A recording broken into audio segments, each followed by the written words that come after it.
Bonsoir, bonsoir, bonjour. C'est Congo News 24. Bande Konanga, comme toujours avant de commencer notre émission, nous disons merci à Dieu. Nous disons merci à nos chers abonnés et téléspectateurs qui nous suivent partout dans le monde et en RDC. Bande Konanga, soyez les bienvenus. Breaking news Bande Konanga. Soko monito yebo do match ya kusaka na ngote. À la une, chers téléspectateurs,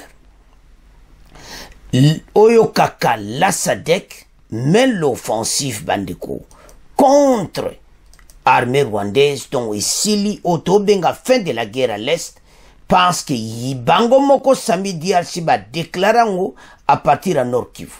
Alors, message Koy Kaka Kalate, yango tout monde passé mission moko spéciale sur la guerre à l'Est. Toko développant ensemble, ba détail nyon sonde bozo mona wana, pe toko tang ensemble, comme d'habitude. Kagame, maina makile sili, azoyebe logo ni na kosalati. Chers téléspectateurs, émission spéciale Breaking News, à partir de Nord Kivu, Sami Diarchi a annoncé à partir d'un commandant sud-africain, Yemoko du parole à l'Obitoke, menant en guerre contre les forces négatives. Donc, en commençant par le M23, surtout comprendre. Alors, va déployer directement, va blinder, biloko nyonso nanzela, alors, tozo kene directement na fond. Alors, bandeko, Kagame, ndenga zawana azayeti. Tamoramba ya yebo yuke ya kumaki lettre tina Nations Unies était armée oye bundati. Ah, yonani. A commune Union africaine que jamais SADC a koko intervenir à l'Est. Bande ko loko zo sala bango mena ezala Kenya ba pays wana nyonso ya EAC zo sala bango soni. Koyoka komanda ya SADC azotanga moano bango balinga kati offensive azolo bango clé que bango bazana mandat offensive a insistango na video bokoyoka pona koyebisa ba ennemi ya Congo ete ezate o bobeta kamasulu ezake SADC akoti na nzela olingite pesa nzela ou bien okei parce que masasa kosakanate biloko moto et wuti South Africa match za mugulu. Alors peut-être batu bazai korevi l'armée sud-africaine avait déployé à peu près 9 milliards ya rand dont 105 millions à pesagi directement pour na bango ba déployer na l'est kaka Afrique du Sud ça ko compter bimina kesa SADC. Alors situation comme problème pour na Kagame et ses hommes. A tout bon nyonso na bozo kende kuna boko kosila. Alors, ce qui to tala dossier bo mona clair mette mission eza mission moko spéciale. Ba ko éliminer batu o nyonso wana et puis arma Kagame masolo na ici. Eloko ni ne sali intervention na bango na retard. Comme de tout cas tozai koloba.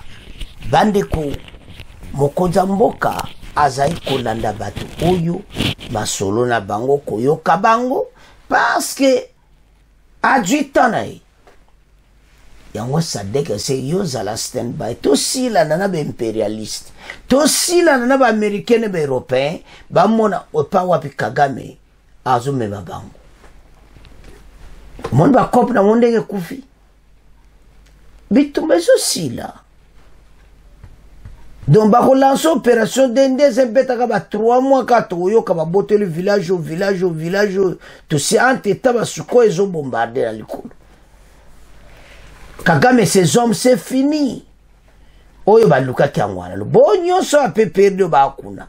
Bon, bah, linga, bah, kende, bo, kenditi, boko, sila. Père, ça, qui, bino, était, era, on se koki, clairé, beti, moutako, lo, bazati. Alors, bandeko, nouvelle quoi ce soir tout le monde était tout pesa binomba la moko match za mobulu tout temps Fin de la guerre à l'Est, les forces de la SADC à l'offensive contre Kagame et RDF M23.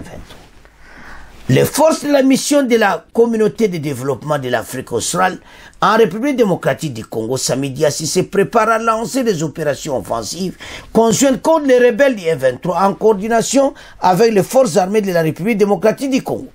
Cette décision intervient après une attaque meurtrière sur un camp de déplacés à Goma début mai. Le major général Monoa Bissi Diakopu, commandant de la SAMI DRC, a déclaré conformément au mandat de la SADC DRC en coopération, Bolanda très bien, en coopération à FARDC, bazo mené mandat offensif. La mission mènera des opérations pour neutraliser les forces négatives et les groupes armés illégaux dans l'Est de la RDC afin de restaurer et de maintenir la paix et la sécurité et de créer un environnement sûr et de protéger Bandeko, les civils, leurs biens en cas de menace ou d'attaque imminente. Ces opérations viseront également à réouvrir les voies d'approvisionnement essentielles et à garantir la sécurité des civils contre les intimidations, les déplacements forcés et les assassinats. Les opérations visent à ouvrir les voies d'approvisionnement en faire sorte que les civils soient à l'abri des intimidations, des déplacements et des meurtriers, afin que les communautés puissent mener leur vie quotidiennement. Intervention ni menace, a ajouté le major général Tangazolo Bango avec détermination. Kagame nde bomona mailesi nde bona bakaro nyonso. Direction non. Donc pas bango basali. Toza ko benga na bango ba moni ke baleki si trop c'est trop. Et puis la cité de Rubaya na sir ba obandaka na ba benga na ba ona Rubaya di ba minero ato bazo yiba o ba comme si ba jeune na biso donc mawa trop. Alors Sami DRC na kati ya masolo minduki ya mote bandi. Alors Kagame s'efforce maïlisili. Tepse bande que belé bazai na ba doute. Bazai ko monaka keme situation mais Kagame a moni penaki c'est fini. Kagame ndima kite.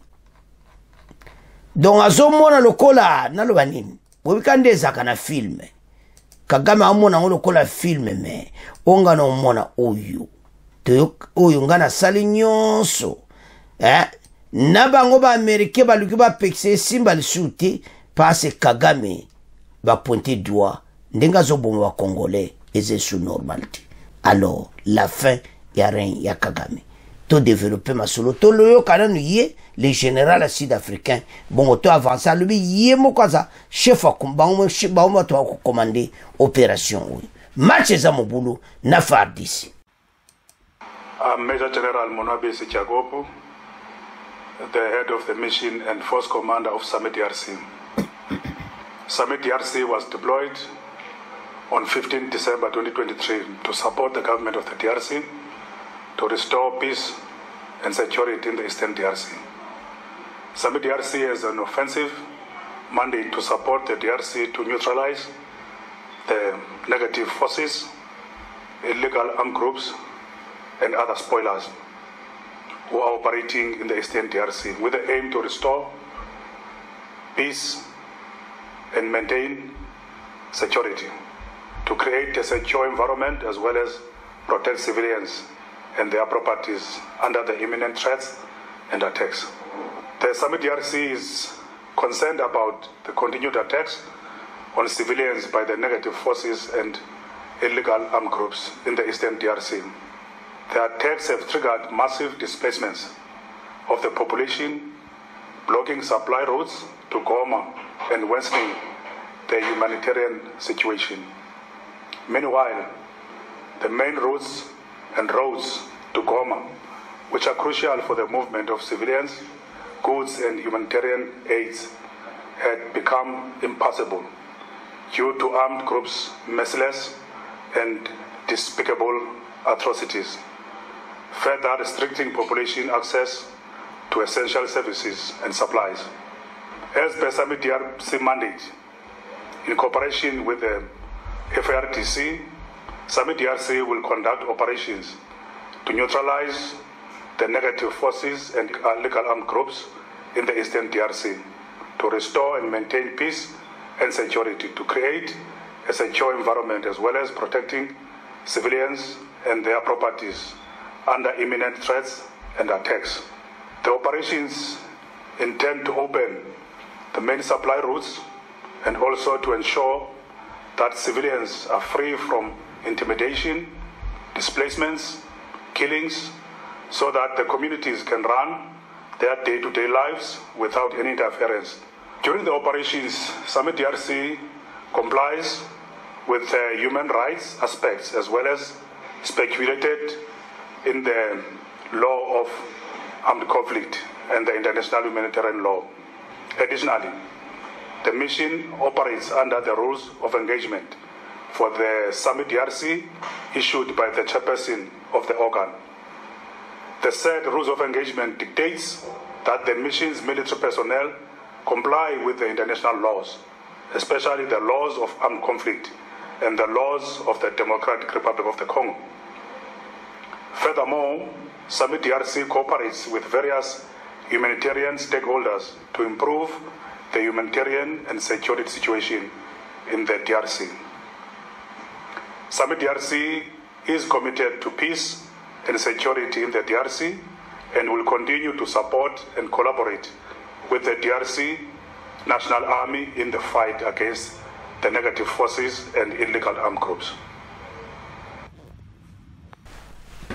Machango esili toyebisa kibino na bo bandoki ya Congo na ba nyonso balingi mboko etelemati lokola tozwi voisin na biso na force phare de sazanango tozo gaengero alors fatia lobaki que quel que soit comment tozo gaengero ba congolais ba mona ki okaka boyo kala wana siko boyo kiti ye moko annonce azol wana anglais azol ba clairement que tozo mener mandat moko offensive contre ba force négative, ba force illégale à l'est de la RDC, ba force nyonso ozo tia peuple kimati, ozo kimisa peuple ba mboka na ye, il faut peuple azonga na kichanga, do peuple azonga d'une manière d'une autre, peuple azonga na kichanga na Kiwanza, Bunagana, peuple azonga na place na ye.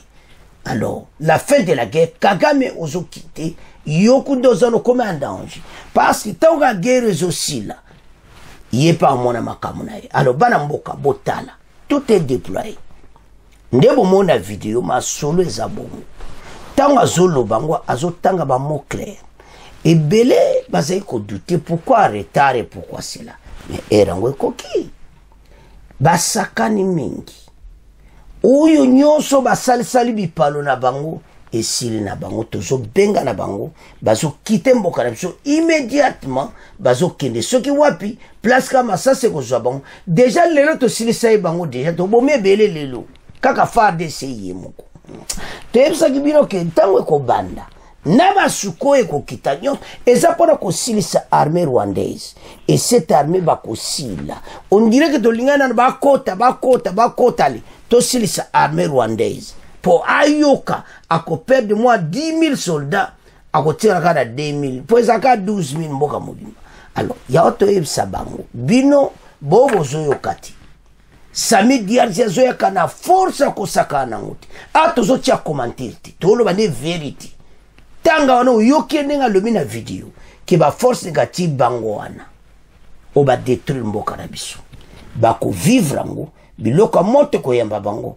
na ebite soki ba ko sala wapi alors bana mboka tolandi biso nyonso et comme étant oyo ensemble développer ces pays na niveau mususu to bengana banguna oyo ba telemiri mboka na biso bazali sur na place te biso to telemi contre bango alors FARDC masolo kitoko alors maintenant ebele baza kutuna pourquoi ça a pris du temps mais zaki bitumba ba document makambo ebele jusqu'à ce que ONU bango nyonso wana balingaki bango bapesa fefeve ba complice ba du temps ba dossier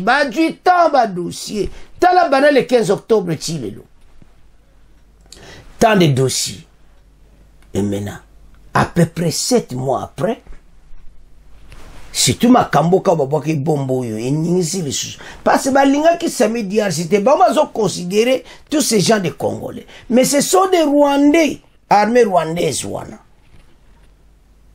maintenant bamoni que oui tango ekoki Kagame ces hommes va quitter le territoire congolais lokola bone ko quitter sikwa koyamba biloko na ye alors bitumbe bandi yo muto ozaka na doute makambo koza mboka lobaki yango ekokisami ata guerre ezowumela tokogaye yango alo bana mboka Sami DRC akoti na nzela alo biloko moto ebandi match ebandi armée rwandaise bosili na bino emene comme temps oyo ba bombardement d'ese bandaki lelo et comme temps oyo biso tozwa mboka na biso en main to avancer na mboka to benga na munguna wa akotelaki biso.